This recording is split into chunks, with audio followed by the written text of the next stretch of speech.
It's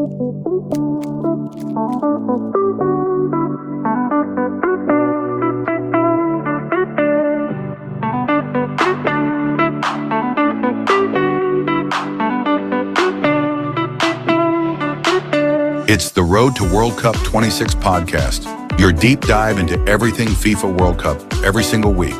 Part of the Global Sports Podcast Network.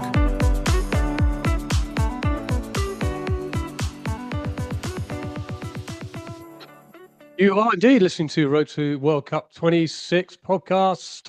A very warm welcome wherever you are listening in the world. It's pretty chilly here in the UK, let me tell you that. Ken has returned from France. Congratulations on that. How are our French cousins, Kenny? They were fine, actually. I just went over to check they were doing okay. They're all fine. Good. Were they pleased to see you? I rolled the red carpet out, mate. I was carried shoulder high through the streets of Lille. No, none of that. No, I ran a conference. It was nice. It was good. It was good. I am knackered. Yeah, you look really. I'm fucked. Oh, can I say that? I am. No, not really. No. Your beard is getting out of control. Do you think so? Yeah. I just feel generally unkempt. You look like you've slept in a trailer for a week. In fact, you look like you've slept in a trailer with no trailer. You've just slept outdoors for a week. Yeah. I wouldn't say you look like a tramp, but I'm on my way. You look a bit like a tramp. Yeah. Yeah. Well, the thing is, I missed my train, so I had to get back on one of them boats from Calais. You know, with 49 other people in a dinghy. Yeah, it was the only way I could get back. But fine, I fitted in just fine, to be honest. Everybody assumed I was just an asylum seeker. Yeah, and presumably nobody bothered checking when you came. You just wandered out and hopped on a bus to Derbyshire. That's right. I was given a free credit card and a mobile phone. Get on with it. Very warm welcome. My name is Nick Britten.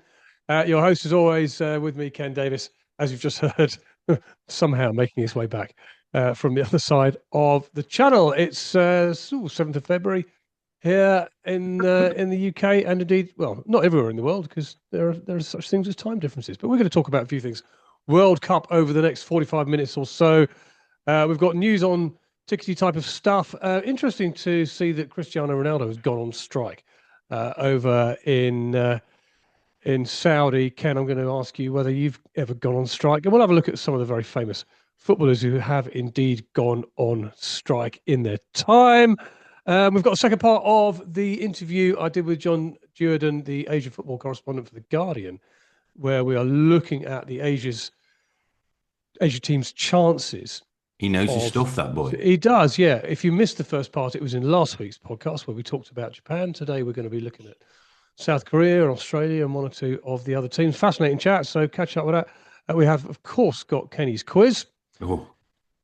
Kenny's on a kind of reasonable run of form, but he's got a tough one today. So we've left the laws of the game behind. We did 2 or 3 weeks of the laws of the game. So we're going into more general World Cup quizzery today. Oh dear. I enjoyed the could you ref? Could you are the ref, the 12s game? Well, the answer is no. Well, we know the answer to that. A, you couldn't, because A, you don't know any of the rules of football and laws of the game, and B, you can't really run anywhere. So I'm also not allowed to go anywhere near any 12-year-olds or within 1 mile of them. No, that's not true. That is not true. That's just a silly, self-deprecating joke, everyone. Sure about that? Not looking like this, mate. Looking like that. Oh, yeah, imagine. that just The makes you police look a little there straight away. Yeah. Right. Well, look, you've landed yourself in that particular hole. News on tickets this weekend. What's been going on? Yeah, it's been an interesting week on tickets because from the 5th of February, fans are starting to find out whether they've been allocated the tickets that they want. And essentially, it boils down into 3 things. You can either have a successful application, which means you actually get the tickets, all of the tickets that you've applied for. You can have a kind of partially successful situation where you get some of the tickets you applied for and not the others. Or you could have been completely unsuccessful. So fans can still get tickets, by the way. Because FIFA opening their last minute sales phase in early April. So if you've missed out on some of the games that you wanted to go to, there's another opportunity coming up in April. But also FIFA are running their own kind of exchange marketplace as well. So if you want to put some tickets on there and maybe acquire some tickets you haven't got, you can still do that. You can still do that until the 22nd of February. Then it closes, but it then reopens again on the 2nd of April. So you're going to get another chance to do that. Just one note, by the way, on the last minute sales pipeline or phase that they're going to have coming up in April. That's very much on a first come first serve basis. So you're going to have to be quick if you want to purloin the tickets that you want. But there were some other interesting points of note released from FIFA. I thought I'd share with you, Nick. Okay, before you do, there's stories knocking around in the media in the last 24 hours particularly around Scotland, and the fact that hundreds of Scotland supporters are missing out on these easy access tickets because of an administration error. Oh wow! And equally, hundreds are who these thought the $45 ones are. These are the priority tickets, faster queues. So for disabled supporters and the like. Yeah. There's been a bit of a mix up on that. Other news, and it all seems to be around. I mean, I've checked sort of global news here, and it keeps sort of coming back to Scotland. So I don't know if there's been a particular issue with Scotland, but yeah, story yesterday knocking around saying that the Scotland fans have failed to receive any confirmation of whether they're getting tickets or not getting tickets, or emails just simply have not been arriving. That's an interesting thing, because what FIFA are saying is that fans continue to check your emails. It's kind of the process of is it a bit of a drip feed? Starts. Right. It's a drip feed. Yeah. So it's not everybody knows at 11 o'clock on the 5th of February. It's kind of the process. I mean, there are reputed to be 500 million applications, which I personally don't believe, by the way. It's quite a long email chain to get out in one go, isn't it? Yeah, but that does mean that one in probably 10% of the world's population has applied, which is bollocks, if I can phrase that. That's twice now. That's twice you've are you going to give me a yellow card? Yeah, I think so. Well, no, I'm going to do what I should do, which is just give you a strict warning. I don't want to give you a yellow without having a word with you first. So consider this your final warning next time. Fair. Next time, like persistent you're in the book, fouling. Yeah, persistent swearing. Yeah, next time you're in the book, my friend. Okay, so here's a bit of advice for you then. Wherever you are in the world, if you've applied for a ticket and you keep hitting refresh on your email and thinking, well, hang on, we're 2 days in now and I haven't had an email whatsoever, I don't know whether I'm in or out, don't panic. No. Your email will arrive. Maybe good news, it may not be good news. We don't know, but it will arrive. Keep watching your inbox. So just a couple of other things to mention. 5 games of the highest demand. Obviously, there's been one of the things FIFA can do is analyse where people are looking to watch their football. Highest demand: Colombia against Portugal, June 27th in Miami. Yeah, really. Wait a minute. So, out of all the games that are going on, Colombia versus Portugal in Miami has had the highest ticket demand. Yeah. Why do you think that is? More than the final. So there's something wrong there. Mexico, unless they just release these randomly, but I don't think so. There doesn't seem to be seems to be in order. Mexico against South Korea, June the 18th in Guadalajara. That's not even Mexico's first game. No, I know. I could have understood it for at the Azteca for their first game, but okay, all right. The final, which is as we've established, is between Argentina and Spain, isn't it? It is against Argentina versus Spain, yes. Yeah, but FIFA seem to think it's not decided yet who the actual participants are. They're a bit behind the curve, aren't they? They're not listening to this. Are they not listening to this podcast? Doesn't sound like it. So that's on obviously July the 19th. Then Mexico against South Africa, which is the opening game in Mexico City, June the 11th. Looking forward to that one. That's on the list. And finally, rather randomly, the round of 32 game. To be decided, though we probably know, but can't be bothered to look who it is, on July the 2nd in Toronto. Right. That is so weird. They're the 5 biggies. other than the final, which you kind of guess, although a lot of people will be put off applying for the final on two things. One, they just think there's no point because they'll never get a ticket. And two, it costs so much money. Yeah. There's no point. But the other four are an utter random pick and mix games. Yeah, I didn't go through the there's fixtures. no sense. I think, oh, Mexico against South Korea is almost something. No, I think, mate, I think this kind of plays into the narrative of scalpers, algorithms, and not genuine fans applying for tickets. Mm-hmm. Interesting. Because there is no way, if tickets were only open to genuine supporters, there's no way that list of games, particularly a game where nobody knows who's going to be playing it yet, is going to be among the top 5 games that have been applied for. I think that there's a kind of logic in the sense of if you're really in the weeds on this, and me and you are a lot on that, you can kind of plot your team's progress and think actually, because then you know the dates and the games, you can say, if England would beat them and they beat them, and if Mexico beat them and beat them, well, they're going to meet in Toronto on that or whatever. I don't know what the teams are, but so you can kind of do that. I think if you're plotting your own team's progress, and there may be a bit of that going on. But of course, what that does mean is a lot of fans are going to be disappointed because the team won't get there. Yes, and then they're going to have to face with watching a game they've got no interest in. Exactly. Other than potentially either saying, "Well, I can now say I've been to a game in the World Cup." Yeah. I mean, it's a game. Sell it at an inflated price. Maybe that's right. Just one other thing to mention: the highest number of applications from different countries, taking the host nations out of this, which it didn't release. The 7 nations which have been looking for most tickets are Germany, England, Brazil, Spain, Portugal, Argentina, and Colombia. Not the USA, then, the hosts. No. Well, we took the host out. They didn't release took the host out, right? Okay. I would imagine USA at the top, but I would have thought so. Yeah. Outside that, so Germany and England are the top 2. Yeah. Yeah. Okay, that doesn't surprise me in any way, shape, or form. Yeah, then Brazil, then Spain. It's going to be. Brazil or Spain. Yeah. It's going to be huge. It's going to be huge. It's going to be great. Unless, of course, Trump marches into Greenland next week. Yeah, you've got to be in your bonnet about that, haven't you? Did you watch? By the way, did you watch last night? Was the opening ceremony of the Winter Olympics in Milan?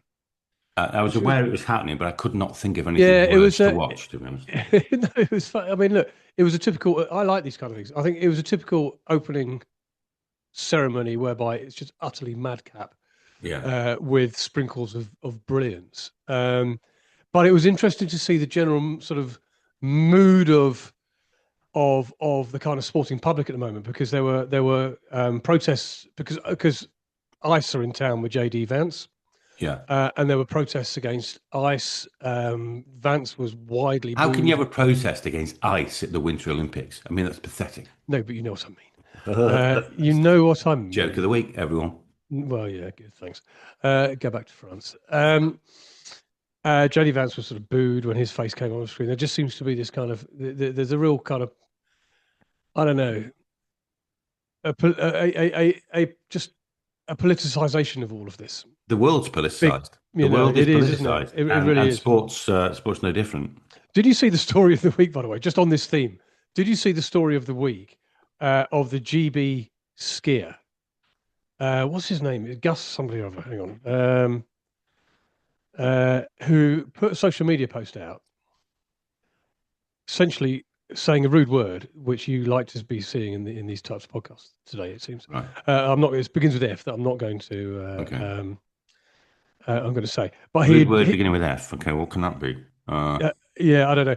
That followed by ice, but he claimed to have done it. He claims to have urinated. Is the only way to say it. The words F blah blah blah ice in the snow. On a Gus Kenworthy. That's right, Gus Kenworthy. In protest. It was a big social media story this week. But the most extraordinary thing about it, Ken, and I want you to go and have a look at it and decide for yourself. You want me to go and have a look at someone urinating letters in the snow? No, but look at it, because I can't literally with my hand, with a pen in my hand on a piece of paper, write that neatly. Right. I mean, this guy claims to have essentially peed the words. Right. But it's the neatest writing I've ever seen in my life. Well, it is the neatest writing I've ever seen in my life. I couldn't write that neatly with my hand. The only explanation for that, and I'm sorry I have to describe this, but I think it is that obviously what he was, whatever his urine was coming out of must have been very close to the ice. So either he was kneeling down or he has an extraordinarily well-endowed peni. Or he's got extraordinary control and he's been practicing for 6 months when he should have actually been practicing his skiing. If he crashes out in the first round, I don't think anybody's that level of control. Or he didn't do it that way at all.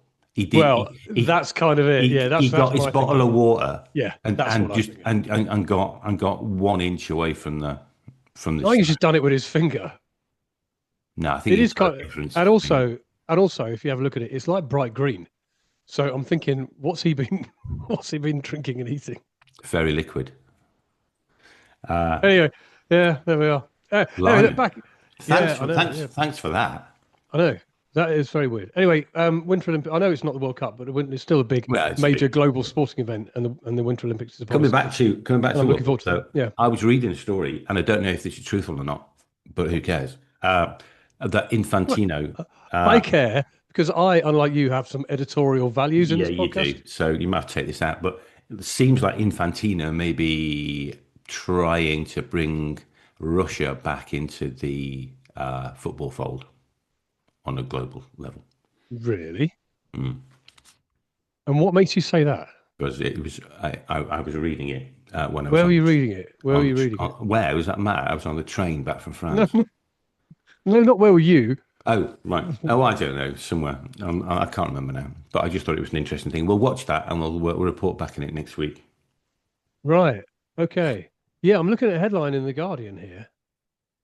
I'm looking at the headline in The Guardian, which is a trustworthy source of news and information, saying... Oh, yeah. Of course it is. Yeah. Mate, we've got a Guardian journalist on the show. It's great. I love that. That it's absolutely the only place to go to for truthfulness. There's a headline in The Guardian 2 days ago saying Infantino and Coventry. I don't know what Coventry have got to do with any of this, but it's Frank Lampard or something like that. I don't know. Infantino and Coventry backing Russia's return. Shows sports soft power is in rotten hands. It was a piece written by Emma John. And it was around Gianni Infantino, as we know, and not Coventry, the city in the middle of England, at the top of the championship. IOC President Kirsty Coventry. Yeah. And I see what you mean. Yeah. Let's dive into that next week. Interesting. We'll keep an eye on that. Because that kind of has a political hand of America all over it as well. Absolutely it does. Absolutely it does. Infantino's going to end up being president or something, president in New York or something. Yeah. There you go. Very good. Very good. Right, the other thing I just wanted to discuss quickly, and I'm hoping the Derby County recruitment team is on red alert here. Red alert. Because it looks like Cristiano Ronaldo is on his way out of Al Nasser in Saudi Arabia, having gone on strike this week. Yeah. And he went on strike because he felt that his team, which is only one of 4 teams in the Saudi Pro League owned by the same PIF, they also own clubs around the world, including here in the UK. They own Newcastle United. And he was very critical, saying that other teams within that sort of stable have been given bigger transfer funds and better players to sign. And he went on strike. He refused to play in the game in the week. And word in the last 12 hours coming out of Saudi is that they are ready to sell him on a basis that he's on just sort of not. He's on sort of not far short of about 400 grand a day. That's called a new charge for this. That's eye-watering numbers. Yeah, they could probably save a fair bit of cash. Fair bit of cash. He's got a contractual. He's 41, by the way. I know. He looks good on it now. He looks about. Yeah, but you're 141. I feel like it today. You look like it as well. Thank you. You're welcome. He's got £44 million release clause in his contract, even at the age of 40. Is he 41 or is he 40? Yeah, I mean the thing is with Ronaldo, he might be 40. He's got £44 million release clause in his contract. Yeah, Which is nuts, isn't it? It is nuts. I mean, and he's a decent player, but I'm not sure he's going to be cutting it in the Premier League. But of course, he's great for the kind of commercial rights things. You know, if you're going to sign Ronaldo, you're going to sell a lot of shirts and stuff. And so, Mate, you could end up at Wrexham. oh You could afford him, we and he's got probably no could. chance of playing Premier League football. So he meets those two criteria. I think you'll find we're in the playoffs at the moment. Yeah, that. Hey, you never know. That fairy tale could end up with Ronaldo as the cherry on the icing on the cake. Strange things have happened, frankly, in Wrexham. Although quite a few strange things happen in Wrexham on a Friday On and a Saturday night. Friday Anyway. night, yeah, just outside the chip shop. Just by the way, going back to Ronaldo thing, there are two actually quite interesting points about this. I think, in the interests of journalistic integrity, I think we should mention them. In fact, 3 points. Firstly, it just shows you the issue that happens when the same organisation owns more than one team in one league. It's fraught with issues and should never be allowed to happen in the Premier League or any other major leagues, because what you get then is teams, two things. You get teams feeling unfairly treated by the owner, and you actually do get the possibility of an owner favouring one team against the other. What happens if both of those teams are trying to win the title? So I think it just shows the issue associated with that. The other thing, though, and in defence of the Saudi League, and why Ronaldo's strike is silly, really, is because actually what he's saying is that the owners aren't favouring his team against teams like Al Hilal, and the big issue is they've signed Karim Benzema. Is actually the signing of Benzema had nothing to do with the funding provided by the owners. It was all funded by an outside billionaire, and because the teams in the Saudi League they get £100 million, if you like, from this big fund each. But if they want to get more additional funding from outside by wealthy individuals, and my understanding is Saudi has a few of them, then they can. And the funding of Benzema was funded through that. It had nothing to do with the funding. The funding's the same for every team. So honestly, I don't see whether he's got a leg to stand on. Well, he clearly has, because he's Ronaldo. But it doesn't seem to me like it's a very sensible point to go on strike about. Also, I can't imagine that Al Nassr doesn't have that same external funding element, because if they're only getting 100 million quid, that pays for Ronaldo for about 2 weeks. Yeah, exactly. So the issue isn't actually the funding they receive from PIF. The issue really is that team isn't getting the outside additional funding from wealthy individuals. So I think it's a load of nonsense, quite honestly. And Ronaldo needs to wind his rather long neck in. Where will he go? Because he's got to keep playing, because it's the World Cup in a few months' time. Where would he go, do you reckon? Portugal. To play for the next few months. Yeah, probably Sporting. Sporting. That's not a bad shout, actually. Yeah. Sporting Lisbon, I would imagine, something like that. Yeah. Because he's a god. He's a god in Portugal. I think. Oh God, yeah. I mean, he's everywhere. He's everywhere he goes. Yeah. And, so that would be my thought. Yeah, very interesting. Right. In just a moment, we are going to hear from John Duerden, the Asia football correspondent from The Guardian. In the second part of our interview we did with him. Before we do that, Ken, a word from our sponsors, if you would. Well, the Road to World Cup 26 podcast has partnered with Bionique, the world's most personalised supplements, because, and believe me when I say this, my body is unique. Very unique this morning. And because without knowing exactly what your body needs, taking off-the-shelf supplements mean you might not be getting enough of the nutrients you actually need. And I need some this morning, believe me. And maybe too many of the nutrients you don't need. And I had a few of them, I have to tell you that. So Bionique provides 100% tailor-made supplements, specifically designed for your body, crafted to deliver precisely, exactly what your individual body needs in it. And so, if you want to take advantage of that, click on the show notes for more details. Use the code ROAD to World Cup 26, uppercase, everyone, uppercase, for 40% off your first order. And your body and my body and Nick's body will be very pleased that you did do that.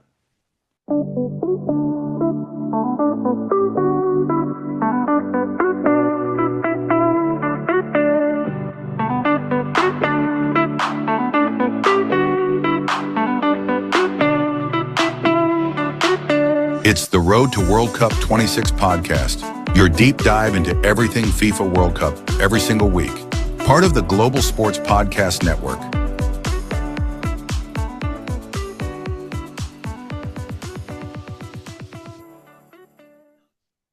This podcast we had from the Asia football correspondent from The Guardian, John Duerden, who was discussing with us the chances of the Asia teams this year. And we focused pretty much last week on Japan. And this week, the second part of the interview with John, we were having a look at the other teams. And we started off with a chat about the Korea Republic. Yeah. Taking a half step back to Korea Republic then, before we move on. They're in a group with Mexico, South Africa, and one of the qualifiers out of Czech Republic, Denmark, Ireland, and I can't read my writing on the last one. But South Africa, I spoke to a journalist from South Africa last week, and he was fairly pessimistic about their chances. Funnily enough, I think South Africa felt they were going to do all right until they turned up at AFCON and didn't do all right. And now everybody's feeling a little bit, okay, maybe we're not going to do so well. Mexico, I think, are one of the strongest teams in the competition this year. I expect them to go far and deep in it. When we did our predictions, I actually had them knocking out England. Wow. Well, I expect England to top the group, and I expect them to beat Ivory Coast. But going to the Azteca Stadium in Mexico, I think it's going to be a really hard job. So again, Korea will look at that and think, yeah, we should qualify. Well, the Korea played Mexico in a friendly in September in the US. They beat US 2-0 and then played Mexico and they drew 2-2. Playing Mexico in Mexico, it's the opening game, isn't it? Which might be not a bad thing because maybe it takes the host a little bit of time to get into the stride and the pressure's on. But that's the toughest game. I mean, they would, of course, Korea were looking to beat South Africa, and we'll think they'll be able to do so, and do the same against the European team that comes through. But again, but I would imagine South Africa would feel the same about no one's going to be scared of playing South Korea. Defensively, there's issues. They're too reliant on the big stars, and the coach, Hong Myung-bo, is a legend as a player. He's a 2002 World Cup captain. But there is, I said, a bit of not a slight negative atmosphere about the national team at the moment. But playing Mexico, they would have been better playing in the US because there's lots of Koreans that get big support. I think playing all the games in Mexico is a bit of a shame, unfortunate for them, really, especially playing the hosts. That's going to be a really tough game. But they should get through. I mean, the format is, you finish in the top three, you've got a very good chance, and they should be able to do that. I think so for sure. What are your thoughts on Australia, by the way? Because I mean, they're a funny one, Australia. I never ever quite know what to make out, what to expect from them. Yeah, I think the stars have gone. I mean, now those days when they had the players from the big Premier League teams and Serie A and even in Germany is no longer the case. I mean, but they do have an ability of to get results, organise and play well as a unit. They've got a coach now, Tony Popovic, who's I think he took Western Sydney Wanderers it's basically a new team to the Asian Champions League title in 2014, and I think he's placed on a play for him in qualification. Never quite impressed, but then they did it. They always managed to do it, and that's where last time, it's similar to 2022, they went to the playoffs to qualify for the World Cup, but then got to the second round once they're there and gave Argentina a good game. So yes, they're a hard team to play against. They're kind of a team that I think is more than some of its parts. Got some good young players coming through as well. Yeah, I think they're playing against. I think they've got quite a decent group. They play against the US and US, Paraguay, and then US, Paraguay, and then one of the qualifiers from the FIFA knockouts. Right. So, and looking at those, none of them really look like they're going to trouble the horses, particularly. I don't think so. I think Australia again. When you look at that, Look, the USA. I'm a great believer, John. I'm a great believer in wanting the hosts of any World Cup to have a good World Cup. I think it's really important. So I'm kind of hoping and expecting the USA to top their group. Paraguay didn't really have that convincing a qualification campaign, so Australia have got every chance. I would expect them to get out of the group. And I think there's a bit of needle there, because when the draw was made, the Americans were saying, "Oh, this isn't an easy group," and I think the Australians are thinking, "Well, we'll show you how easy it is." That's just Americans, though, isn't it? Yeah. Yes. And I guess, they could have got a much more difficult group, to be honest. But still, I think Australia would. I'd be surprised if we don't get through. They're not full of quality, but they work hard, they organise high speed, and they can get goals. And they've got a good coach and a fairly settled team, and I think they should do okay. And then you kind of finish them with the best of the rest, I suppose. And I suppose when you're looking at Saudi and Qatar and Jordan, Uzbekistan, and then Iraq, if they get through, Saudi Arabia will probably feel they are top of that particular bunch, and they're in a group with Cape Verde. Now, I was looking at the same reason why I think Scotland will qualify is because they're in a group with Haiti. I think if you're going to finish third, one of the key things you can do is get your goal difference up. And if you're in one of those groups that's got a really weak team, and I really don't wish to disrespect anybody here, but you don't really fancy Cape Verde, you don't really fancy Haiti to too much. I think if you're Saudi, you're looking at this and going, right, if we can get a comfortable win against Cabo Verde, as I should call them, they've got a real chance. But they don't score goals, Saudi Arabia. That's the problem. They haven't got in qualification. I think they scored 7 goals in 10 games, and they didn't come from a striker. It's not quite the team that did quite what beat Argentina in 2022. They've got the same coach. Hervé Renard has come back. A lot of the same players are there, but they haven't in qualification. They weren't very good, to be honest. And certainly, without the expanded World Cup, they would have come nowhere close to qualifying. And they're slightly fortunate that when the playoff series was just happened to be hosted in Saudi Arabia, so that's right. Yes, massive home advantage. Massive home advantage. So they had to play Indonesia, then Iraq, which happened to be in Jeddah. And they got 6 days rest between the 2 games, while the other 2 teams got 3 days rest between their 2 games. So everything was in their favour, to be honest. And they just scraped through on goals scored as well. So it was very close. So you're hinting, John, at something here which suggests that somebody somewhere wanted them to go through. Well, I think they certainly have a lot of influence inside the Asian Football Confederation and the FIFA, but that's another story. But yeah, the performances that were. When they qualified for Qatar, they quite well. They finished with Australia, and they had some really good performances. But this time, no. I think one problem is, I said, they don't score goals. Partly because they don't send players overseas. So domestic clubs are full of top class strikers from elsewhere. So it's difficult for the local lads to get a game, really, because any team can sign good forwards from anywhere in the world. And then the best player is Salam Al-Dawsari, who scored that great goal against Argentina. And he's still the best player, but now, is in 33, I think. He's been injured. He hasn't played that great for the national team. So if he doesn't play well, then you do wonder. They have got a couple of good young players coming through, but I think going forward, it's hard to know where their goals will come from. But, again, you got to finish third, and I think they've got a chance, but I can't see them. They might scrape through, I think, but they've got a lot of work to do. After that, that's it. Yeah. I think so. And then really, you're just left with Jordan and Qatar, Uzbekistan. Feel like the whipping boys of their group. They really do. I think they're going to struggle here. Well, yeah. I saw Jordan.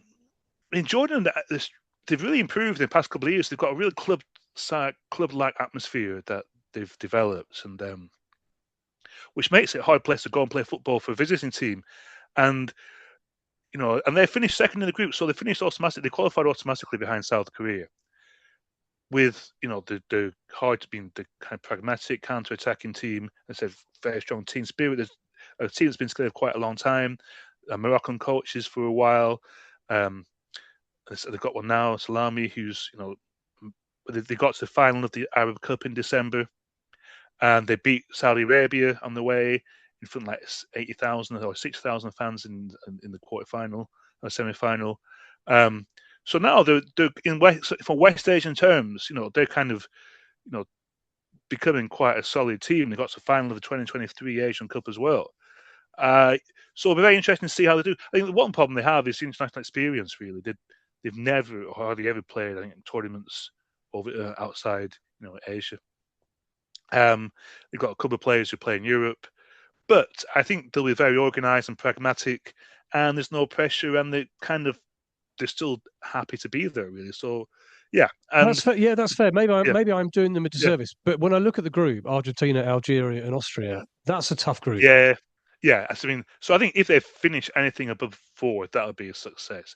But they have the capability to. But one of the best players, yes, now on the mat, he did his ACL at the World Cup, so he's probably one of the 2 best attacking players. So it's unlikely he will play. And the coach is in tears after the match talking about it. So he's a big miss. Yeah, he's a big miss. So, but yeah, I think if they pick a slightly easier group, perhaps, but if they can finish 3rd, I think that would be a huge success. And if they get through, that's great. If not, but yeah, I mean, Argentina in the first game, you might be looking to catch some cold. I think Algeria will be a bit too streetwise for them, really. But I think against Algeria, then that could be the game with a fellow Arab team. They might feel a bit more confident, but they need some international experience. I mean, they never play against European teams or South American teams, so it's going to be tough. And the same for I hope so. And I guess Qatar, again, they're very disappointing in qualification. Usually, they're the same thing as Saudi Arabia. They wouldn't have got close. They finished 4th in the 6-team group. So it's great to the playoffs, which again they hosted at home. Got 3 days rest, blah blah blah, and they scraped through. But again, they were disappointed in qualification.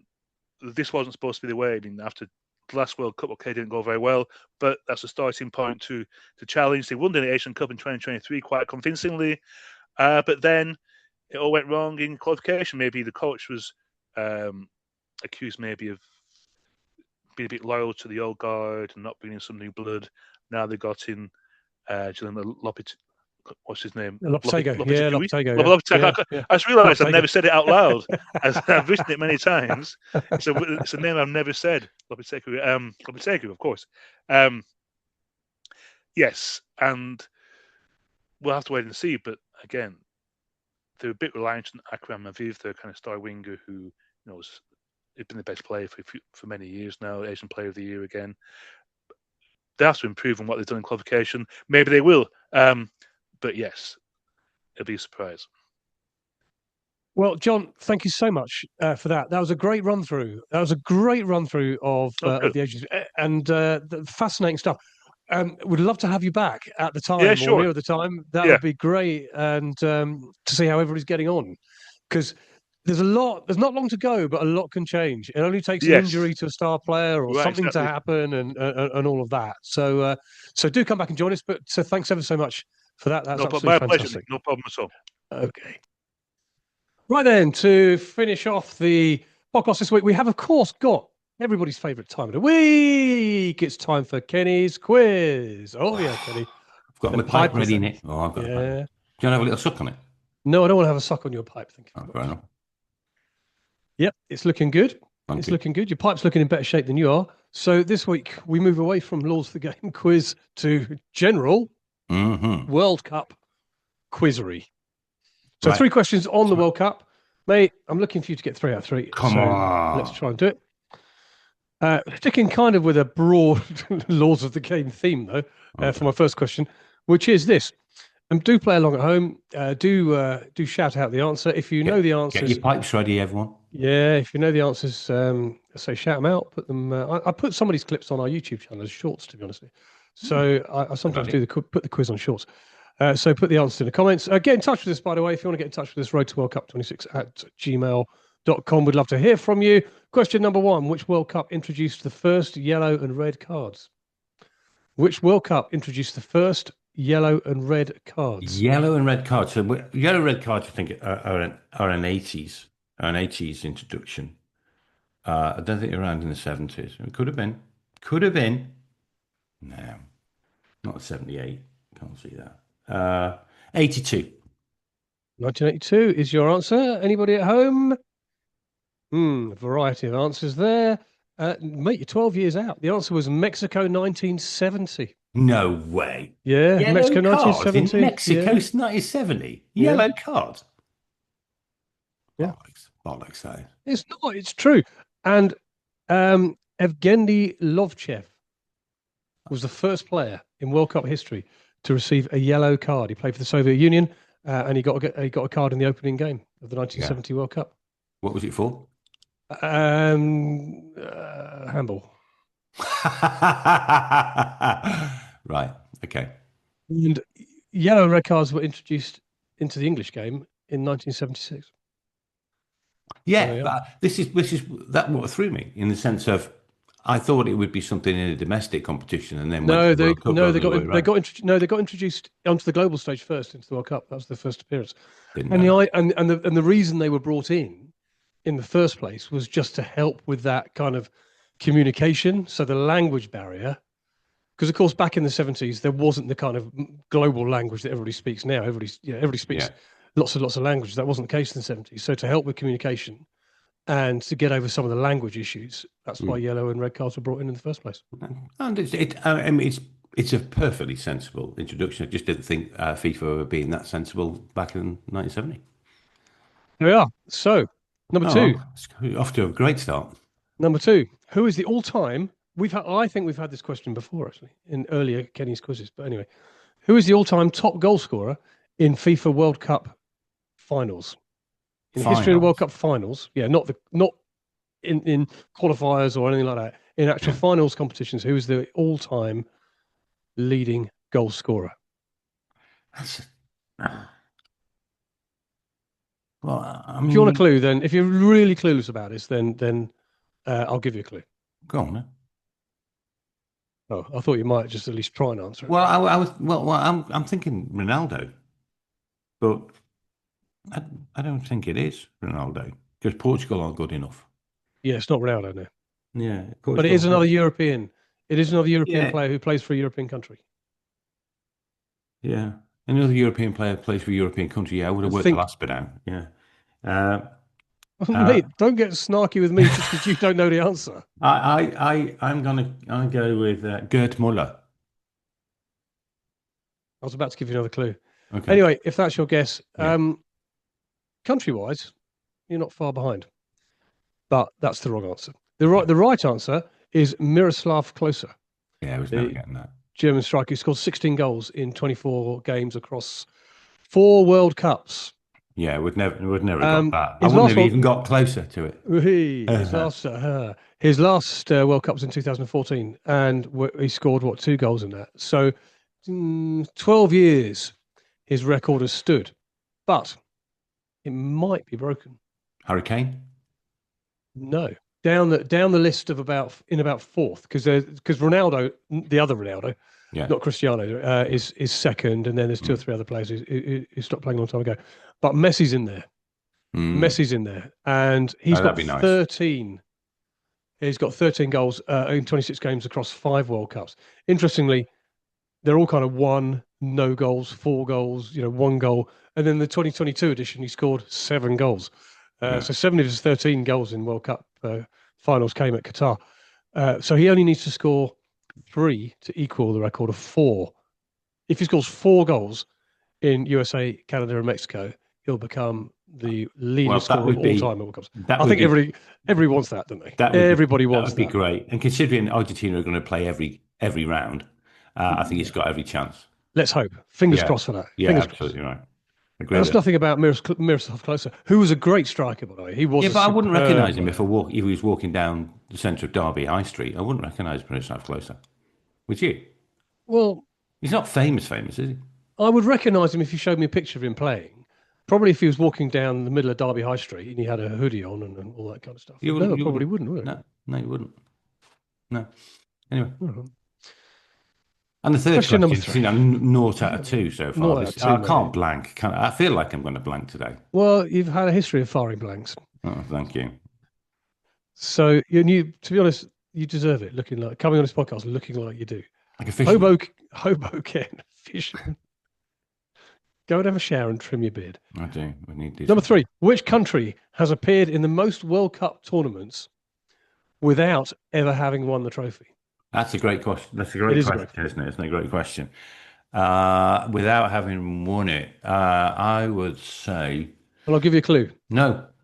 Okay. All right. South American country.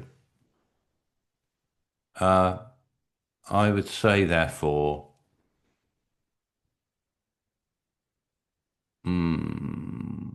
Colombia. Great guess. It was a guess, wasn't it? Yeah. That was a guess. Yeah. No, well done. Yeah. No, it's not. Oh. But it was a good guess. The answer is Mexico. Yeah. Who have appeared in 17 World Cups. Yeah. And this summer will be their 18th World Cup. Yeah. And they've never won the trophy. I kind of want them to win it. I'd like them to win it. But I mean, we predict them going out, I think, in the semis, don't we? Yeah, we think they're going to do well. So, it's not like they're a dud team here. I think they'll do well. Yeah, you're right. It had to be a South American team, really. And well, Mexico aren't in South America, so. Oh, you know what I mean. They're in Central America. Yeah, but I can sit. Well, yeah. Okay. Yeah, all right. You're right. But you know what I meant. Sorry, could you say that one again? You're right. Oh, yeah. It did sneak out, that didn't it? It did. I'm clipping that and put it all over social media. So yeah, Mexico. Oh well, yeah. Well, let's hope they win. Let's hope they win. Right, that brings us to the end of this podcast. Thank you very much indeed for listening. Next week we'll be doing other World Cup related stuff, which I haven't quite worked out yet. There's lots to run at. There's lots on our storyboard, so we'll see where it takes us. But for now, we've got a storyboard. Why haven't you ever shown me the storyboard? It's like a planner tool with all the content that we're putting on the podcast. Never seen it in my life. You don't need to know, mate. You just do as you're told. Fair enough. Leave the journalism aspect to the journalists. Yeah? Very good. So yes, wherever you are, thank you very much indeed for joining us, and do have a good week. And we look very much forward to seeing you next week. So until then, look after yourselves, look after each other. Goodbye. Have a good one, everyone.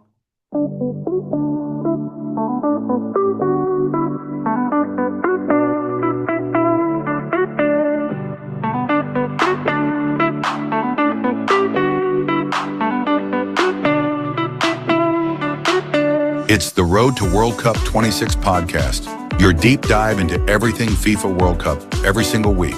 Part of the Global Sports Podcast Network,